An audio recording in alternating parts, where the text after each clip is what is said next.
Voilà, bonjour Monsieur Garigo. Voilà, vous êtes conseiller technique au niveau du ministère du Commerce. Voilà, ce soir, je dirais, donc, vous êtes l'invité du site d'information lateranga.info dans son émission intitulée Au cœur de la cité, où nous allons parler de l'actualité nationale. Donc voilà, donc, pour aller au vif du sujet, donc, nous allons d'abord aller directement. Donc, puisque l'actualité est un peu donnée la semaine dernière aussi, l'affaire Petro-Tim. Il y a eu beaucoup d'informations venant des tenants du pouvoir et de l'opposition aussi. Et il y a aussi dans cette information même qui a dominé l'actualité, où on a évoqué l'implication du frère du président de la Ligue Aliou Sall dans ce dossier de Petro-Tim. Et au niveau de l'APR dont vous faites partie, il y a eu la sortie très contestée de Mame Mbaye Niang, qui a demandé à ce que le frère du président soit entendu pour que la lanterne des Sénégalais soit éclairée. Donc, merci d'abord. Je tiens d'abord à remercier Teranga Info de m'avoir donné l'opportunité de m'exprimer par rapport à l'actualité politique, comme vous l'avez si bien dit tout à l'heure. S'agissant notamment de l'affaire Petro-Tim, je pense que depuis lors, on ne cesse d'en parler. C'est-à-dire que moi, je voudrais justement aborder cette question techniquement d'abord avant d'en revenir politiquement. En tant qu'agent de l'État d'abord, je pense que, comme vous le savez, il y a ce qu'on appelle la règle en droit qui s'appelle primaire en droit, qui s'appelle la continuité de l'État. Dans ce cas en espèce, il s'agit d'un agent de l'État en fonction qui avait les prérogatives de gérer un dossier à l'époque. Et je pense que l'affaire Petro-Tim ne date pas d'aujourd'hui, c'était pendant la règne de la présidence du président Abdoulaye Wade. Et à l'époque, Moussa Aliou Sall, qui a fait l'objet de toutes ces polémiques, était à l'époque un agent de l'État qui était dans le cadre de l'exercice de ses fonctions. Et à partir de ce moment, à mon avis, il avait fait ce qu'il avait à faire à cette époque-là. Maintenant, comme vous savez, comme on dit, puisque l'État est une continuité, lorsque son frère est arrivé au pouvoir, cela ne peut pas changer ce qui s'est déjà passé, parce qu'il était déjà agent de l'État, qui était dans l'exercice de ses fonctions, était appelé à gérer cette affaire-là. Quand on l'a entendu, il a dit clairement qu'il n'a jamais été actionnaire ni propriétaire d'aucune action dans Petro-Tim. Il était représentant et chargé de créer une structure légalement reconnue par l'État, par le droit sénégalais. Et donc c'est ce qu'il avait fait jusqu'ici. Maintenant, arrivé à aujourd'hui, on parle beaucoup de choses. Moi, personnellement, en tout cas, je n'ai pas les informations qui me permettraient de dire voilà qu'il a fait, qu'il n'a pas fait. Mais ce que je sais, au moins, c'est qu'en tant qu'agent de l'État, à l'époque, il avait fait ce qu'il avait à faire. Et aujourd'hui, le débat est, à mon avis, très, très politisé. Très, très politisé. Pourquoi je le dis? En fait, moi, je pense que aujourd'hui, ce qui intéresse plus les Sénégalais par rapport à ça, ce n'est pas la personne de Aliou Sall. Ce qui intéresse les Sénégalais aujourd'hui, c'est que ce pétrole soit retrouvé au Sénégal. Ce qui intéresse les Sénégalais aujourd'hui, c'est que ce pétrole-là puisse être bénéfique et participe à l'amélioration de leurs conditions de vie. Et à partir de ce moment, moi je pense que l'opposition ou malheureusement des membres de l'APR, tels que Mame Mbaye Niang que vous avez cité, sont carrément trompés de cible. Là où on les attendait, ce n'était pas de polémiquer autour de Aliou Sall parce que tout simplement c'est le frère du président de la République, mais essayer de trouver un débat économique enrichi, capable d'apporter des solutions aux problèmes des Sénégalais. Et nous, aujourd'hui, en tout cas, on se réjouit que ce pétrole-là soit retrouvé au Sénégal et tout ce qu'on demande, c'est qu'elle soit un jour exploitée au profit des Sénégalais. Maintenant, là où je veux vraiment en finir, et vraiment, c'est déplorer l'attitude de certains responsables au niveau même de l'APR. On peut même comprendre que l'opposition veuille en faire un débat. C'est de bonne guerre. Mais quand même, ce qui est inacceptable, inadmissible politiquement, à mon avis, c'est que quelqu'un comme M. Mame Mbaye Niang, vous avez décidé, qui est un ministre de la République, qui fait partie d'un gouvernement, puisse avoir un comportement allant dans le sens d'attaquer un camarade de parti. Moi, c'est ce que je trouve inadmissible et inacceptable. Et je pense qu'aujourd'hui, s'il s'est limité à exercer la mission qui lui a été confiée, tant important qui est le ministère de la Jeunesse, il n'aurait pas de temps à entrer dans ces genres de polémiques. Donc politiquement, aujourd'hui, je pense que c'est une erreur politique fatale et que, comme je dis, moi j'ai tout de suite pris mes responsabilités pour dire que le président devait prendre ses responsabilités dans ce sens-là. Je pense que M. Mame Mbaye Niang s'est carrément trompé de cible dans cette affaire-là. Mais est-ce que ce n'est pas pour éclairer la lanterne des Sénégalais qu'il a invité au moins le chef de l'État à éclairer la lanterne des Sénégalais? Ouais, moi, c'est ce que j'ai dit. Vous savez, comme je l'ai toujours dit, l'État est une continuité. M. Aliou Sall, qui est un camarade de parti, moi que je ne considère pas, je ne prends pas Aliou Sall dans l'angle du frère du président. Je le considère comme un Sénégalais qui a les droits et les devoirs, qui est également habilité et qui a des responsabilités au niveau de là où il est. Mais comme je l'ai dit, les responsabilités là, c'est bien avant le président Macky Sall. Et qu'à ce moment-là, je pense que c'était le président Abdoulaye Wade qui était le président de la République qui l'avait confié cette tâche-là, qu'il a eu à gérer jusqu'ici. Aujourd'hui, moi je me réjouis qu'on parle de pétrole trouvé au Sénégal. Parce que je pense que s'il est bien exploité, il n'y a que le Sénégal qui peut y gagner. Et que ça peut participer à l'amélioration des conditions de vie des Sénégalais. À partir de ce moment, moi j'aurais bien aimé qu'on aborde ce sujet autrement. Mais ce n'est pas parce que ça aurait pu être moi ou toi, donc que ce soit, je considère que c'est un Sénégalais qui a été impliqué là-dedans, mais qui n'était que représentant, chargé d'élaborer une entreprise, une structure juridiquement reconnue au Sénégal. Et à partir de ce moment, moi je ne vois pas pourquoi on voudrait vraiment l'accepter de tous les noms, parce que tout simplement il a eu à représenter une société qui était chargée de l'exploiter. Parce que qu'est-ce qui s'est passé en réalité? Vous savez que l'exploitation ou la recherche de pétrole, ça demande des moyens. Et que le Sénégal n'avait pas les moyens de le faire. Il fallait vraiment faire venir des gens qui ont les moyens de l'exploiter. Mais ces gens-là aussi ne peuvent pas passer par d'autres choses que des jeunes Sénégalais. Et bien entendu qu'il était chargé, il était en tout cas dans le bureau économique qui était en Chine, quelque chose comme ça, que je ne maîtrise pas trop. Je ne suis pas du genre à m'aventurer sur des choses que je ne maîtrise pas trop en tout cas, mais je sais qu'il était dans le bureau économique qui représentait le Sénégal en Chine. Donc à partir de ce moment, je considère qu'il a fait ce qu'il avait à faire et que tout ceci, c'est parce que tout simplement, à mon humble avis, c'est un frère du président. Maintenant, moi je l'encourage, hein, je suis de soutien en tant que Sénégalais, tout court, mais je le soutiens en tant que camarade de parti. Mais je pense qu'aujourd'hui, si ce n'était pas le frère du président, ou c'était un Français ou un Américain, il n'y aurait pas tout ce bruit-là. C'est parce que tout simplement c'est un frère du président que les gens en parlent et veulent en faire une polémique qui vraiment, je pense que ce n'est pas l'essentiel, ce n'est pas ce que les Sénégalais attendent de nous, ce polémique-là. Vous avez demandé la démission du ministre Mame Mbaye Niang.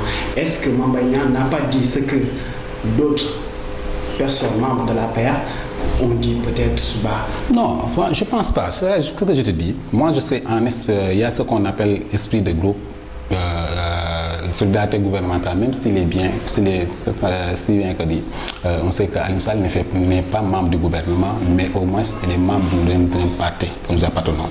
Si Mame Mbaye Niang veut interpeller le président par rapport à ça, il a d'autres voies et moyens qui lui permettront de le faire. Mais ce n'était pas par voie de presse. Parce que comme on dit en Wolof, je pense que cette démarche n'a pas été sincère, cette démarche avait visé autre chose que ce qu'il a dit. Et moi, à mon avis, j'ai dit, si Mame Mbaye Niang le fait aujourd'hui, c'est parce que tout simplement, il est conscient de son incompétence avérée à mettre en œuvre la politique de la jeunesse définie par le chef de l'État. Vous savez, aujourd'hui, il n'y a pas plus longtemps qu'on était dans les vacances citoyennes qui se sont transformées en Oscar des vacances. Moi, j'ai dit haut et fort que ça, ce n'est pas des vacances citoyennes, c'est l'Oscar des vacances à la place de vacances citoyennes. En vacances citoyennes, on attendait une sensibilisation des jeunes. En vacances citoyennes, on attendait qu'on nous dise voilà où nous sommes par rapport à la politique de la jeunesse, voilà où nous voulons aller par rapport à la politique de la jeunesse. En vacances citoyennes, on attendait des projets pour les jeunes, réalisés pour les jeunes. Mais depuis lors, ça revient au même là où vous avez suivi, tout le monde l'a suivi, l'actualité. Partout où il a passé à travers ces vacances citoyennes, soi-disant vacances citoyennes, que je considère comme des Oscars de vacances, c'est-à-dire des Ngumba et Khumbaï, il y a eu des brassards rouges qui l'accueillent, partout où il a passé. Est-ce que ce n'était pas aussi les gens de l'APR aussi? Non, c'était des jeunes. Moi, je pense que c'était des jeunes qui, l'année dernière, on leur avait promis des projets qui, l'année dernière, ont promis des financements, qui ont vu que tout de cela n'a pas été réalisé et sont révoltés contre. Parce que, comme on dit, donc c'est ce qui s'est passé en réalité et les jeunes l'ont accueilli pour lui dire qu'ils n'étaient pas contents. Étant conscients maintenant de ces incompétences, en faisant qu'ils devaient rendre compte et essayer de créer un bruit auprès du président en essayant de le mettre en mal avec les Sénégalais également. Parce qu'aujourd'hui, ce qu'il cherchait, c'était de dire, oui, si on me démet de mes fonctions parce que je suis incompétent, les Sénégalais vont dire que j'ai attaqué le frère du président pour mettre un peu mal à l'aise au président. Et tout le monde sait aujourd'hui que ce qu'on attendait de Mame Mbaye Niang, c'est qu'elle soit démise de ses fonctions parce qu'il a montré son incompétence avérée. Depuis qu'il est là, moi je considère que depuis que le Sénégal est le Sénégal, c'est le ministre le plus incompétent qu'on a connu. Mame Mbaye Niang est le ministre le plus incompétent qu'on a connu. Il est incapable de nous donner un résultat ou de faire un bilan satisfaisant par rapport à la politique de la jeunesse dont il a la charge de gérer. Et c'est malheureux parce que tout simplement, Mame Mbaye Niang est connu de ces faits-là. Tout le monde sait comment il a fait pour arriver là où il était. Mame Mbaye Niang, il a été à travers tous les plateaux pour dire que le poste de Premier ministre devait être supprimé. Aujourd'hui, depuis qu'il est nommé ministre de la Jeunesse, on ne l'entend plus parler de ça. Autrement dit, donc c'est ça. Et à l'époque, on savait clairement à qui il faisait allusion. Donc c'est cette politique-là, en fait, l'homme qu'il ne faut pas, parce que tout simplement, il considère que voilà, il faut à travers la presse, etc., pour obtenir des propos pour faire sa propre promotion.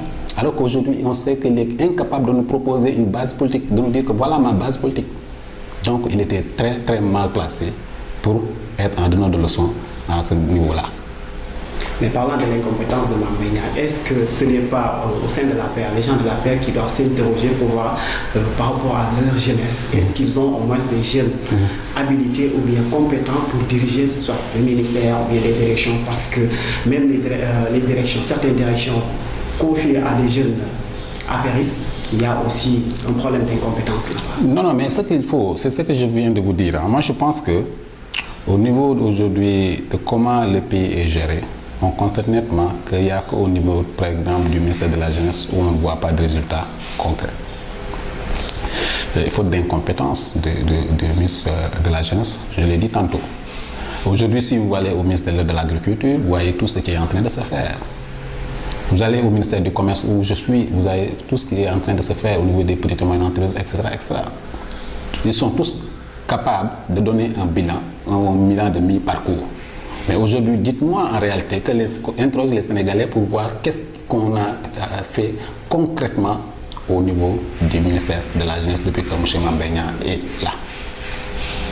Alors, c'est malheureux et c'est dommage parce qu'en réalité, l'émergence de ce pays-là passe forcément par l'insertion de la jeunesse, passe nécessairement par trouver d'abord des emplois pour la jeunesse. Et qu'aujourd'hui, force est de constater, pour un deuxième mandat, il faudrait que le président ait un bilan satisfaisant pour la jeunesse. Alors que Mame Mbaye Niang a montré toutes ses limites pour vraiment proposer ou présenter un bilan satisfaisant pour ce qui concerne la politique de la jeunesse. Voilà, donc nous allons aussi évoquer une autre question aussi par rapport à la justice, puisque nous avons constaté il y a 3 semaines de cela une mutinerie à la prison de Rebeuss où il y a eu mort d'homme et 27 blessés. Et par rapport à ça aussi, aujourd'hui même, il y a eu d'autres informations qui ont fait état des disparitions. Qu'en est-il vraiment de cette affaire? Oui, moi je voudrais dire d'abord qu'en tant que juriste de formation déjà, et été au ministère de la Justice depuis jusqu'en 2015, avant de partir au ministère du Commerce, je sais que beaucoup de choses ont été faites. Je me rappelle celle qui a eu à être la première garde des Sceaux, Mme Aminata Touré, quand elle était venue, j'étais dans son cabinet, on a eu à faire beaucoup de choses dans ce sens-là. Et aujourd'hui, pas plus tard qu'hier, je pense que 10 milliards de francs CFA ont été dégagés pour vraiment améliorer les conditions dans lesquelles nos maisons d'arrêt et de correction sont. Aujourd'hui, je vous dis, dans moins d'une semaine, on va inaugurer une boulangerie au niveau du MAC de Liberté 6, de la MAC de Liberté 6, de la maison d'arrêt et de correction de Liberté 6 Camp Pénal. Il y aura également la construction d'une nouvelle MAC au niveau de Sébikotane. Il y a également 300 agents pénitentiaires qui vont être recrutés. Je pense que tout ça, c'est des efforts qui sont en train d'être menés par son Excellence, le Président de la République, à travers le ministère de la Jeunesse, de la Justice. Maintenant, il faut dire que ce problème-là ne date pas d'aujourd'hui. C'est vrai qu'aujourd'hui, la presse, il suffit que de se réveiller à 4 h du matin, tu cliques Teranga Info, la Teranga Info, tu es informé de tout. Donc l'information telle que ça se passe aujourd'hui ne se passait pas avant. C'était pas pareil avant peut-être 2012-2013 ou avant 2000. Et donc tout ça participe au fait que tout se voit, tout se sait, tout se dit maintenant. Maintenant, ce qui est important, c'est qu'un problème est là, il faudrait trouver des voies et moyens pour les résoudre. On ne peut pas aujourd'hui nier qu'il y a un problème au niveau des MAC. En tout cas, moi, ce n'est pas ma démarche. Et je pense que l'État du Sénégal a pris ses responsabilités quand il a été saisi de cette affaire. Lorsqu'il y a eu des mutineries, toutes les voies et moyens qu'on devait prendre, qui devaient se prendre, ont été prises. Et qu'aujourd'hui, on voit le résultat des courses, c'est que pas plus tard qu'hier, on nous dit que 10 milliards de francs CFA ont été dégagés pour vraiment essayer de pallier à tous ces problèmes-là. Une chose est sûre, c'est qu'il y en a plus de 10 000 détenus. Ça aussi, c'est un petit monde, population à gérer. C'est pas facile. Donc, mais ce qui est important, c'est d'assumer. D'assumer quoi? C'est de savoir là où est le problème, à cibler, essayer de trouver une solution immédiate par rapport à ça. Et je pense que c'est dans ce sens que ces 10 milliards-là ont été dégagés pour trouver vraiment des solutions aux problèmes qu'ils ont posés. L'État a évoqué au moins la construction de quelques prisons, soit au niveau de Sébikotane. Mais est-ce que cela est suffisant juste pour régler le problème, sachant qu'il y a au moins un déficit au niveau de l'instruction, des chambres d'instruction, puisqu'il y a beaucoup de personnes au niveau carcéral, parfois pour les délits mineurs, on te garde pour 2 ans. Est-ce qu'il ne faut pas aller à la profondeur même pour essayer de voir où se trouve le problème pour régler ça?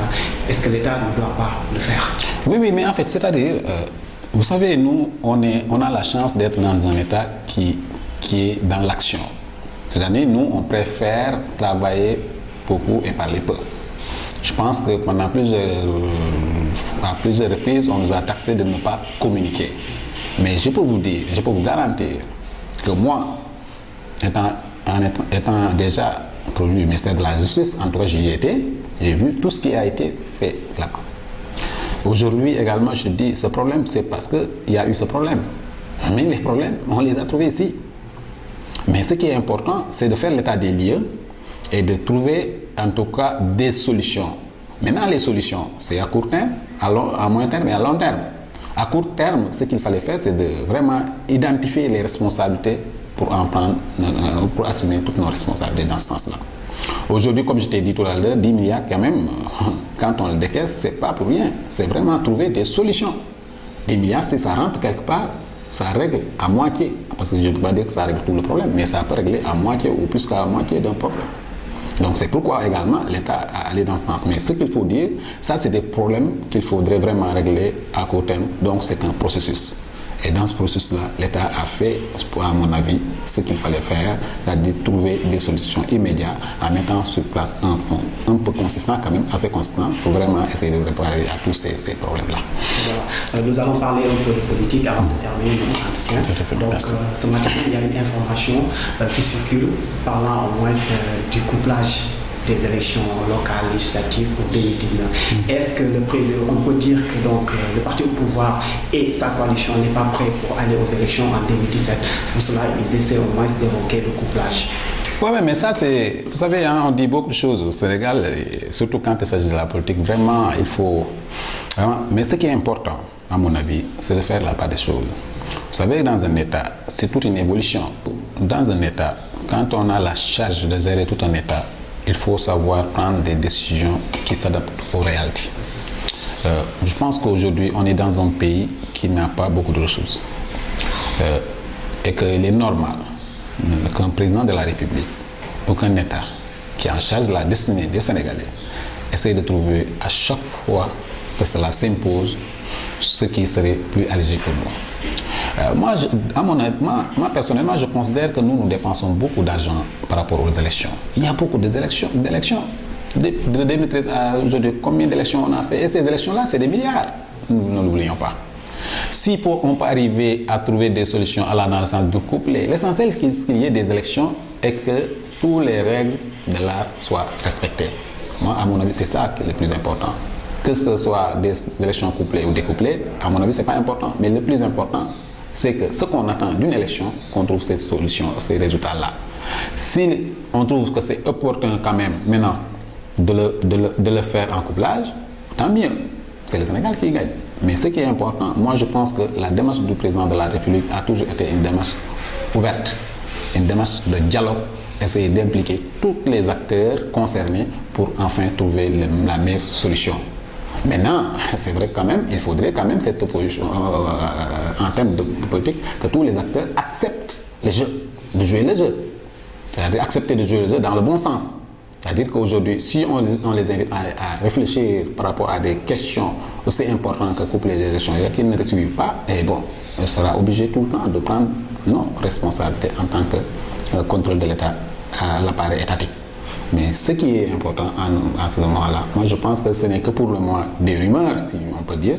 Attendons de voir, mais je sais qu'aujourd'hui, si ça vient du président de la République, c'est parce qu'à un certain moment, il a compris que, comme je l'ai pensé, je le disais tantôt, qu'aujourd'hui, faire des élections à ne pas finir ne nous amènerait à rien. S'il y a des moyens de coupler des élections et que là, cela puisse nous coûter moins cher que ce qu'on dépense en tant qu'un pays vraiment sous-développé, je pense que ça me paraît une très bonne chose. Maintenant, politiquement, vous dites politiquement qu'on n'est pas prêt. Moi, je pense qu'aujourd'hui, ce que APR a fait, il serait difficile de le voir dans l'histoire politique africaine même. Je ne dirais pas Sénégal, mais l'histoire politique africaine. Voilà un parti qui est né en moins de 10 ans, qu'il arrive à reconquérir le pouvoir. Je pense que c'est parce que c'est un parti vraiment qui compte. Maintenant, que les gens veulent dire que parce qu'on n'est pas prêt, etc., je ne suis pas d'avis. Moi, je dis que si les législatives étaient demain, on trouverait des questions. Il suffirait quand même qu'on remette, qu'on essaie de se réorganiser parce que, comme tout parti, on a vraiment des problèmes dans notre parti, etc. etc. Quand des camarades de parti attaquent des camarades de parti, je pense qu'il y a un problème. Voilà, vous avez parlé de la réorganisation de votre parti parce que nous avons constaté depuis la création de l'Alliance pour la République, votre parti ne s'est pas réorganisé. On ne sait pas qui est qui et qui milite où et qui est leader dans tel département ou pas. Parce que déjà récemment, il y a eu une information qui a circulé faisant état de, je dirais, la gestion d'abord du département de Dakar, de Amadou Ba. Qui devrait diriger. Le président est revenu là-dessus pour mettre les choses au clair, disant que pour le département de Dakar, il n'y a pas de leader ici, puisque c'était Abdoulaye Diouf Sarr qui avait émergé, je dirais, de ce lot.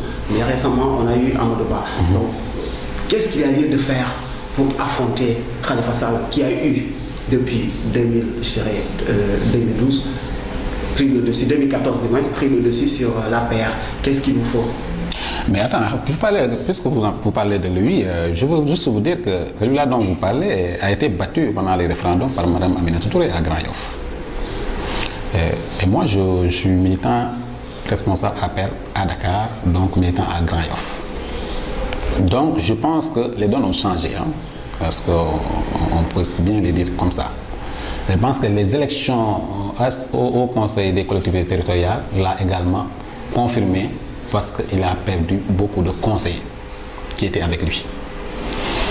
Maintenant, comme vous avez dit, dans toute chose, il faut une bonne organisation.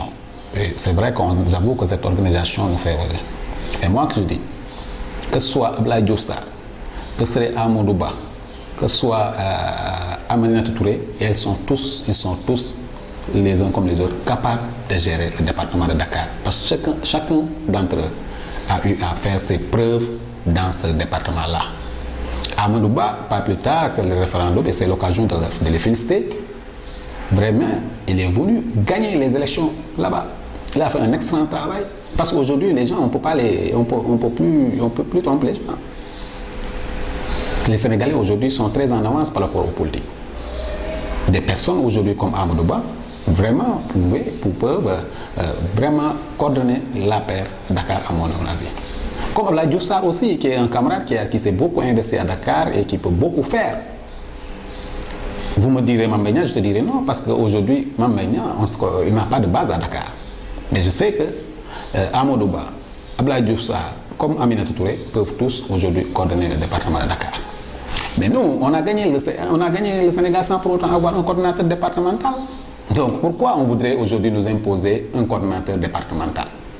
Au vu au moins de la situation déjà dans le département. Non, mais la situation c'est quoi? Les élections, avant de les gagner au niveau départemental, il faudra les gagner au niveau communal. Et que chacun de ces responsables-là a une commune où il est le leader là-bas. Amadou Ba gère bien les passés aussi au niveau politiquement. Abdoulaye Diouf Sarr gère bien Yoff politiquement et Mme Aminata Touré gère bien Grand Yoff politiquement. Et je pense que pour gagner aujourd'hui Dakar, il faut nécessairement passer par ces communes-là, à savoir Parcelles, Grand Yoff, Yoff. Pour gagner Dakar, il faut nécessairement gagner Parcelles Assainies. Pour gagner Dakar, il faut nécessairement gagner la commune de Grand Yoff. Pour gagner Dakar, il faut nécessairement gagner comme tous les autres communes, Médina, etc., etc. Ce qui est important pour moi, c'est qu'il y ait une gestion collégiale entre ces leaders-là dont je l'ai cité. Il y en a d'autres, hein. Je peux citer Seydou Gueye, je peux citer Yakham Mbaye, etc., etc. Donc, ils sont nombreux aujourd'hui à pouvoir s'investir pour enfin gagner Dakar. Mais la cible n'est pas aujourd'hui à Khalifa Sall. C'est vraiment moi, en tant qu'habitant de Grand Yoff, moi, je suis de Grand Yoff. C'est sûr que je peux vous dire, les choses ont grandement changé. Politiquement, il ne pèse pas ce qu'il pesait. Et votre leader, Aminata Touré, est-ce qu'elle milite toujours à Grand Yoff ou bien la région mais bien sûr, vous savez que Mme Aminata Touré a été conseillère municipale à Grand Yoff. Elle a eu à diriger la liste sortante qui a été battue effectivement aux élections locales. Et pas plus tard qu'au référendum, elle a été déléguée par le président à diriger cette élection, la campagne pour le référendum où elle est sortie vraiment victorieuse, largement. Donc elle est toujours de Grand Yoff et à chaque fois que besoin se fait sentir, elle descend sur le terrain, elle va voir ses militants, elle voit dans toutes les activités politiques à Grand Yoff et cela ne l'a pas empêché également d'aller dans des régions comme Kaolack, d'où elle est née. Vous savez, donc elle a une sympathie nationale, Mme Aminata Touré, partout où tu passes, tu vous trouves. Mais ce qui est important aujourd'hui, c'est que sa base affective se reste toujours la base politique qu'elle a à Grand Yoff. Voilà, merci beaucoup, M. Ngari. Merci, j'espère que vous êtes conseiller technique au niveau du ministère du Commerce. Tout à fait. Voilà, la Teranga.info vous remercie. Merci, c'est moi. Nous laissons aussi de remercier. C'est moi et j'espère que cette collaboration-là ne fait que commencer. Et voilà, Inch'Allah, on essaiera de voir les voies et moyens techniques pour vraiment continuer. Comme je le disais tantôt, je pense que le débat également peut être économique dans le sens du ministère où je suis. Et on essaiera toujours de voir. Donc, vous remercier et saluer vraiment le travail que vous êtes en train de battre. Parce qu'aujourd'hui, il faut le reconnaître quand même, l'information passe nécessairement par les réseaux sociaux, les sites. Et donc, il y a quelqu'un qui me disait que le président, quand il se lève, la première chose qu'il fait, c'est de regarder tous les sites d'information pour s'enquérir vraiment de l'information. D'où l'intérêt et l'importance de ce que vous êtes en train de faire. On vous félicite.